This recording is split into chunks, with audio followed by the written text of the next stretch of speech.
Most of these companies are choosing foreigners over South Africans. How can a foreign national hold a security company in South Africa, hold guns without having a SIRA? Yes, greetings to all the South African people. This is a Patriot space where we will be discussing the issues that are affecting the people of South Africa. In today's episode, we do have guests as usual, and we are saying, come as South Africans, let's chop it and let's discuss. I do have a brother who goes by the name Thabang Moloi. He will introduce himself, and I also have got a beautiful sister who goes by the name Kim Baloi. I welcome my two guests, and I can give you to Brother Thabang first. No, thank you. My name is Thabang Moloi, the President of Ground Forces in South Africa. Yes. And then I'm Kim Baloi. I am a community member and part of an organization called Gauteng People's Party. Thank you for having us. How do you guys meet? Do you guys work together? Are you on the ground together? Do you coordinate? How do you guys meet? We met in Soweto Parliament. All right. Yeah, we were part and parcel of the Soweto Parliament. By then, I was the national organizer of Soweto Parliament, and then we happened to be having an event that is called Soweto Olympics. Yeah, she came there for a netball representing his chair award. Yeah. So then, out of a meeting, her talkativeness, yes. And then I saw that there is talent there. Yes. Then that's how we met. Then she worked with me since then. And I do believe that is the love of the country that has also brought you guys together to partner. And because I love South Africans. Usually when I'm alone, I say South Africans deserve way better. Definitely. I think South Africans are one of the kindest people maybe in the world, or to remove my own ego, maybe on the continent. For many years, decades and decades after since apartheid, South Africa has hosted the largest migrants on the continent, opening our country to say, hey, come, let's share the honey we have here with everyone, people of all walks of life. But I'm just saying South Africans are loving people, so much potential in their kind. I don't know what you guys think of that statement. I completely agree with you. Yeah. We're very loving. It's just that we are being pushed into a corner where we've had enough generally. Yeah. Definitely you have said a mouthful when you said South Africans are loving people. However, the government is just trying to change that and is pushing us into a corner where we're feeling we need to retaliate. We need to express our disgruntlement as community members towards our current situation. South Africa is viewed as one of the most industrial and successful nation on the motherland, Africa. Coming back to your statement that says South African are loving people. In South Africa, if you don't greet, yes, that shows that Ubuntu Ubuntu. The biggest thing that we see you as a South African is when you say Sawubona Dumelo or whatsoever, hello and so on, then we know this one is a South African. Because in South Africa you cannot pass anyone. Do you only greet strangers or you greet people everyone? We don't. You might be a stranger, you might be, but as long as you are human in South Africa, we greet you, welcome you by saying hello. Do you understand? Because if you don't greet, then we know that you are not South African. Yeah, the spirit of Ubuntu, the spirit of Batupili. Where we find ourselves in today, with you saying that, will you say in a sense it has worked against us as well? Where that spirit of Ubuntu, where we just open up to everyone, because not everyone out of our culture in South Africa think that way. So don't you think that has been exploited and taken for granted? Yeah, obviously. They took advantage of it. If a white man would come to you and say Dumela, it's like for you, he or she can speak my language. Let me say a Somalian or a Pakistani or whatever can come and say to you Dumela, Sawubona. You say he can speak my language. You welcome me for that. So that's how we have been taken for granted with that. Do you understand? Yes. No. Thanks for that submission, Dr. Thabang. I think we agree. Sis Kim, tell us more about you and what have you been up to, mostly in the spaces that you are in, the leadership spaces, on the ground spaces. What have you seen? What is happening in the country? Where would you like to see the country going forward? I was born and bred in Limpopo. And then I moved to Soweto later after matric. And then I moved to Joburg.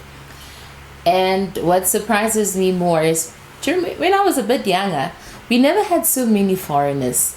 It was very surprising to see that we would welcome people from Zimbabwe because we never had too many of them. Yes. So I learned Shona because it was a beautiful thing to see someone from my neighboring countries in our country and making an honest living. Yes. But the older I got, and I realized that no man, we're giving too much to our neighbors than we are receiving. Now you get to realize, even after varsity, even after matric, you can't work anymore. The employment world it's not fair anymore.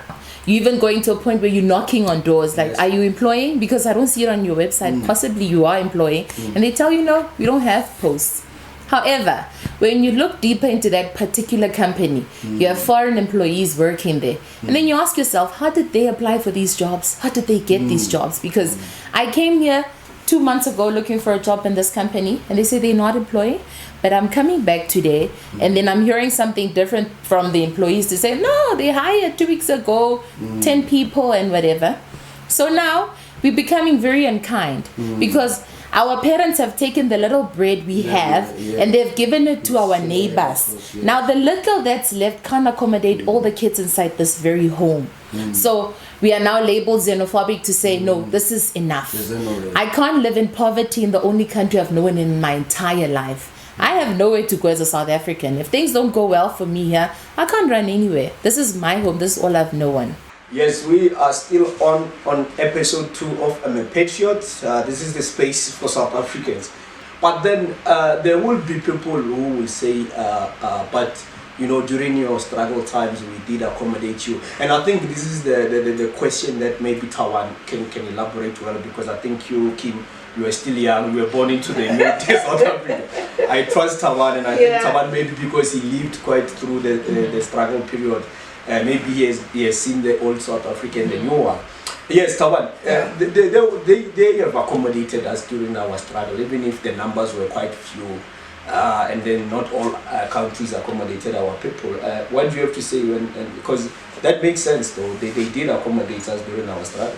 You know, that's where they try to get us from, which they never helped us. Let us be honest. You know what happened is that we went into camps. We went there for a reason. You understand? We didn't go there maybe to have children or so. No, we went there for a reason. To stay in camps, train, come back, you know, with guerrilla war, go back, you know, something like that, simple. But let me tell you, the people who are fighting, it's us within the country. It's us who suffered.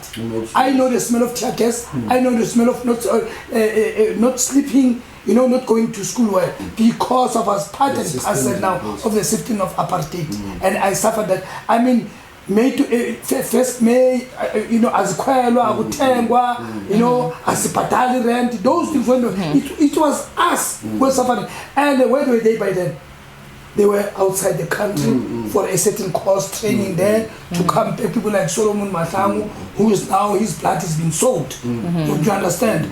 So now we know the feeling of us being inside this country. So when we were welcoming them, when they come to us, now these countries now, they are trying to hold us at ransom with that thing of saying, no, but we helped you when you were in. No, they did nothing for us, nothing. Let me tell you something. If the people who went outside, they can tell you, some of them died there, being killed by those people, some of the Africans. So this thing of them talking about African Renaissance or what so on, why can't it start in Ghana? Why can't it start in Nigeria? Why in South Africa? Do you understand? And then tell me a certain foreign national who came here and was shot dead during the apartheid era. No. Show me one of them. Do you understand? Yeah. Go and listen to their president. Like, for instance, the very same Mugabe. Do you understand? Mugabe never wanted to have us. Do you understand? So let us be honest on this one. It's us who suffered. Do you understand? So now they are taking it now. So now, you know, I think our honesty to Mandela, it was, you know, cost almost this thing. Because let me tell you something. Mandela, when he came back, we were crazy, going to all understand, say, nah, Tata is back now. Yeah, kuzonyiwa. You understand? It was hope. No, beside hope, kuzonyiwa. Where we was, we going, Tata, the first thing he came said, Amsterdam. Then it started there. Do you understand? So I want. I'm sure what I'm hearing is that you guys are not against migrants in general. Just like any country, any country wants good migrants, law-abiding citizens who will come and benefit the economy and work with the people. What you guys are up against is the criminalized migration, where the undocumented people come in and the people without skills come in. I think most South Africans agrees on that. Now, moving forward on the ground, what have you guys seen that is bleeding the country? The most groundbreaking problem now that we have in our country we face on the ground. What are South Africans crying about? What are the voices of the unheard South Africans? Tell me the voices of South Africans that nobody has heard so far. I feel poverty is attaining dominance now. We are beyond desperate as South Africans. I hear this issue, people calling us xenophobic in regards to the undocumented foreigner issues. Imagine living with your neighbor and you don't even know who he is, where he's from. Even if you do something to you, we can't trace him anymore. He's here today, gone tomorrow. There is no accountability in that regard. That very same neighbor who has no pay, he does not even have a permit, no passport, is working. You at home, a graduate, and you're looking at this person every morning. They're waking up and going to work. If I would ask one of these politicians, if you were faced with a similar situation, would you be so kind to say he's my fellow brother and that's okay? You find Sandton right now. I was looking on TikTok when Josie Eviction was evicting undocumented foreigners who ejected a house in Sandton. It's easy for them to say we are xenophobic in the township because they know each other there. You're 100% sure that the person living next door to you has papers because you can't live in Sandton poor. So now with me in the township, it's a different story. You get raped, and then when you go to the police and open a case, they can't trace the person because they're as good as not there. They're a ghost. So now we have young people who are applying for entry-level jobs. Back then in my childhood years, after matric, you would decide what to do. Do you want to go and work or you proceed with your studies? Now we don't have that option anymore. You can't go and work after matric, if you want to go and work, you still can't work.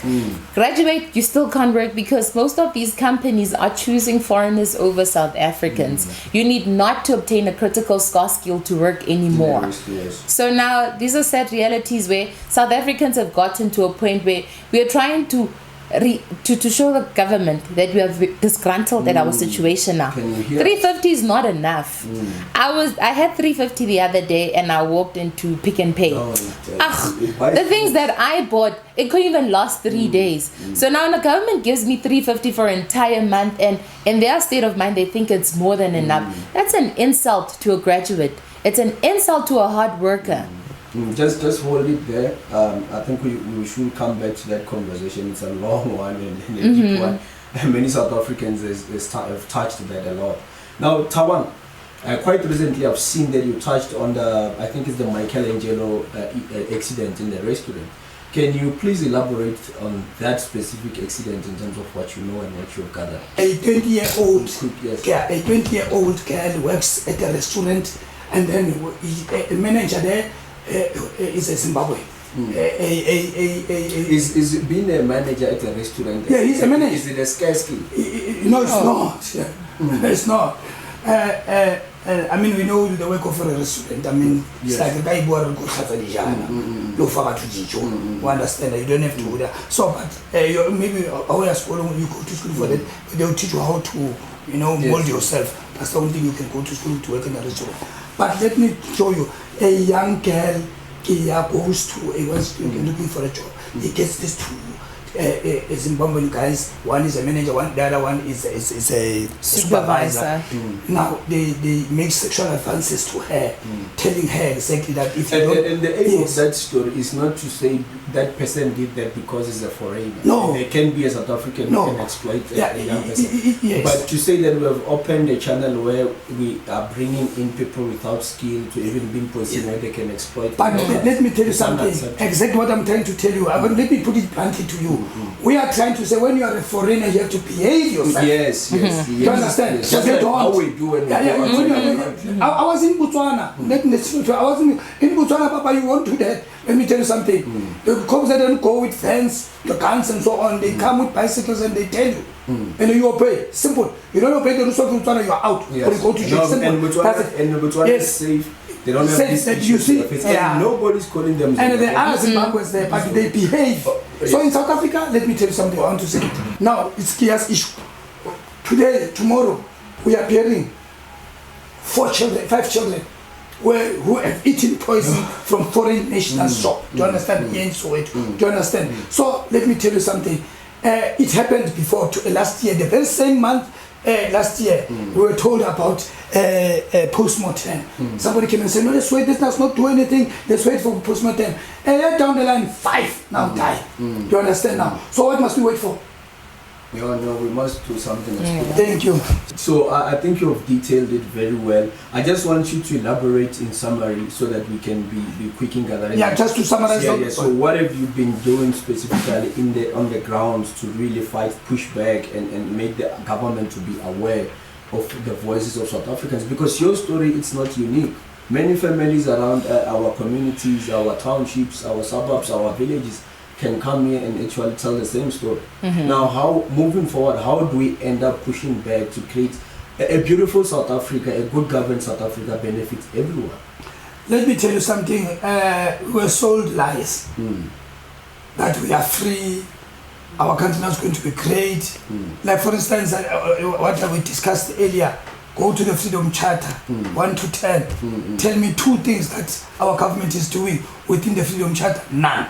So we're taking it now upon ourselves now. Do you understand? To say, no, let us go for it now.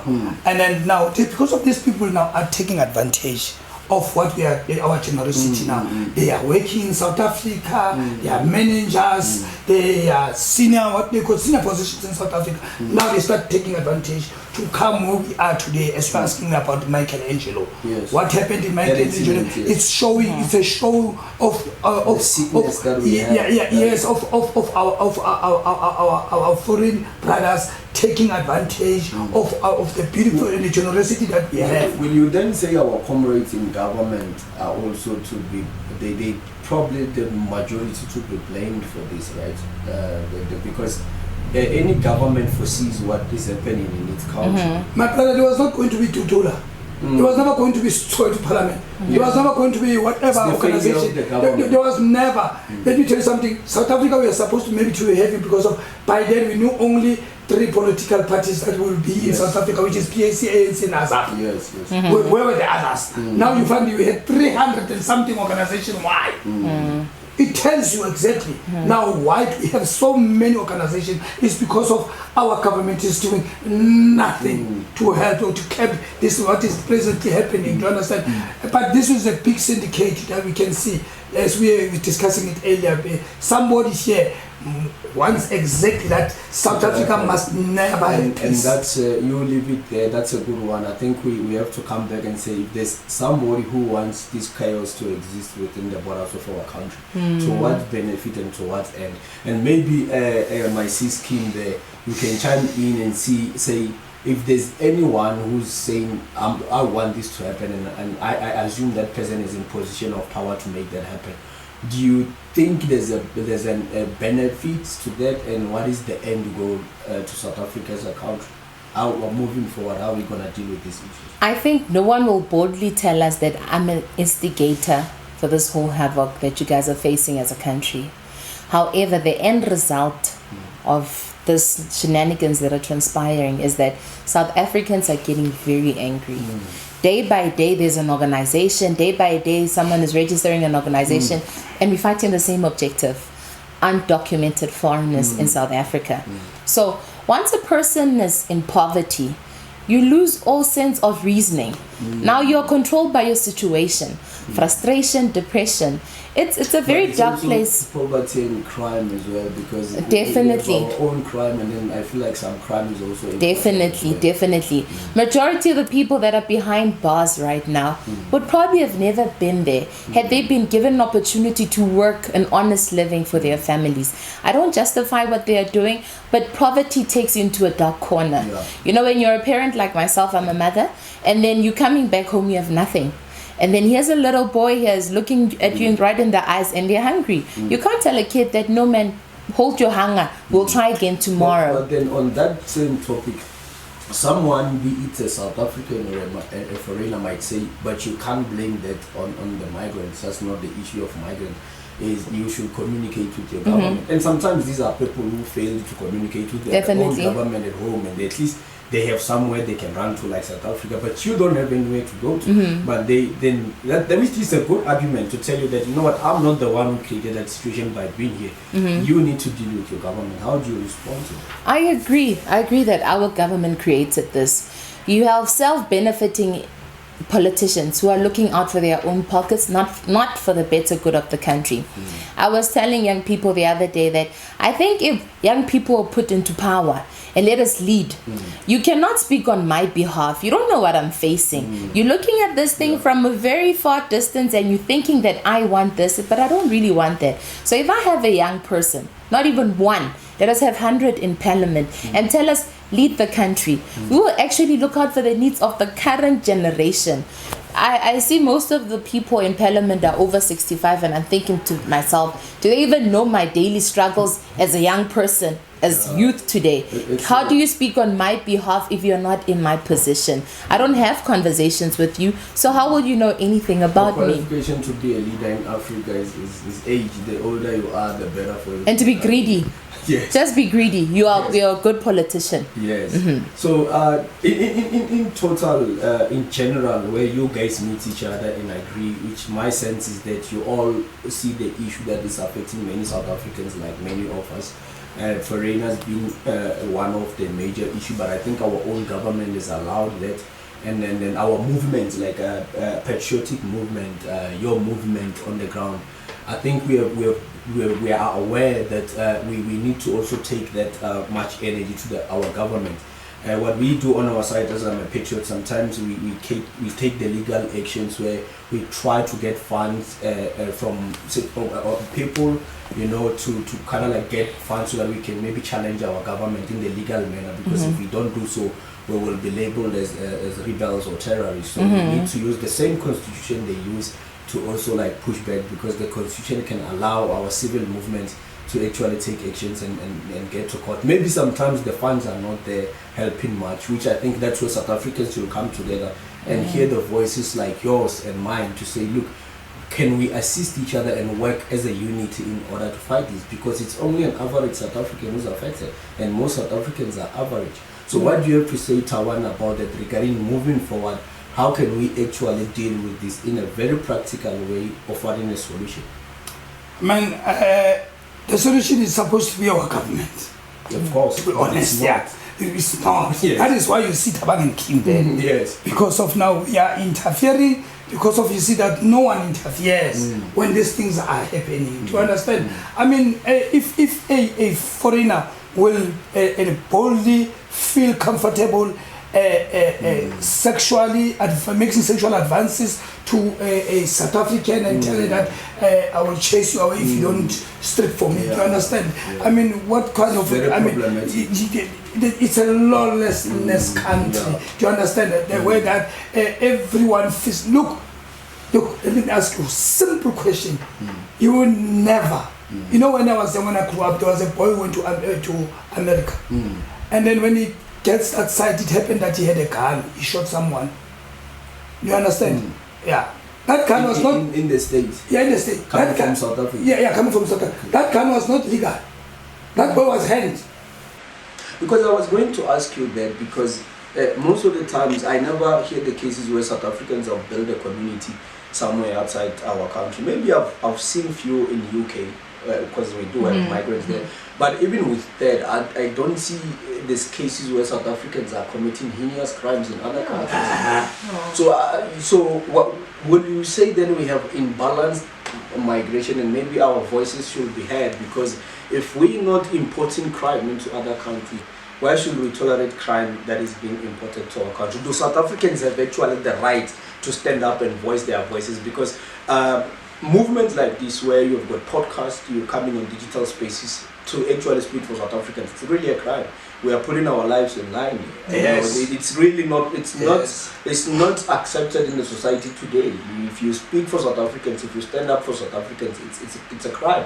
You will be labeled as xenophobic. But is it fair? Do South Africans have a consent? According to you guys being on ground, does it make sense that South Africans are coming out and trying to speak? I'm a South African. I come from that ground. Do we have a right to say something like this? Do we have a right to voice our voices? We don't have a right. Our rights have been taken away. Let me tell you, so we don't have, because Kim says yes. No, she can say yes, but let me tell you why am I saying that. Yes. Because of immediately when you go to a certain shop, maybe of a foreign national, or you are going to, cops will come and say what you are doing, you are extorting. You understand? So the government, you say the government is protecting them in partnership. Yes, they are in partnership, obviously.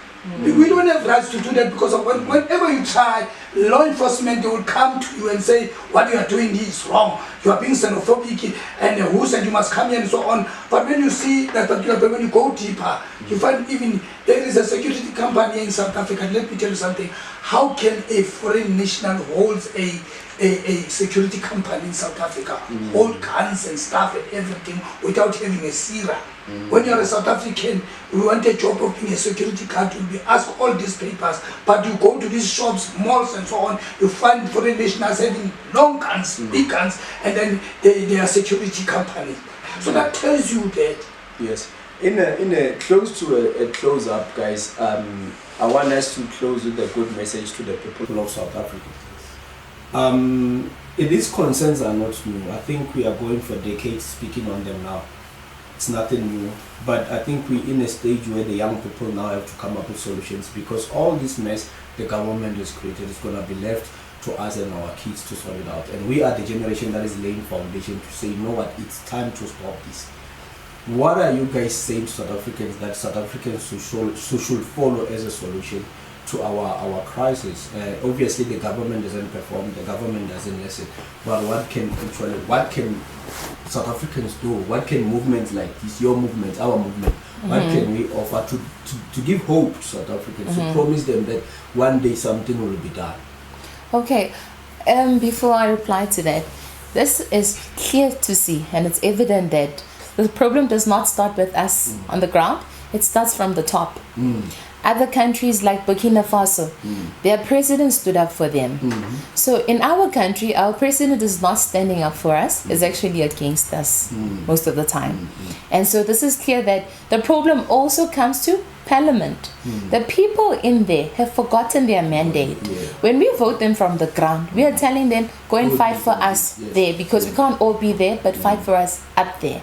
So now, in the next coming election, this is where young people now have to take center stage, but will not start at election time. Young people need to start mushrooming now to say, I'm ready to take on leadership. I'm ready to take on leadership. And within structures, political parties, let us recognize young minds, because ultimately the future of this country lies in the minds of young people.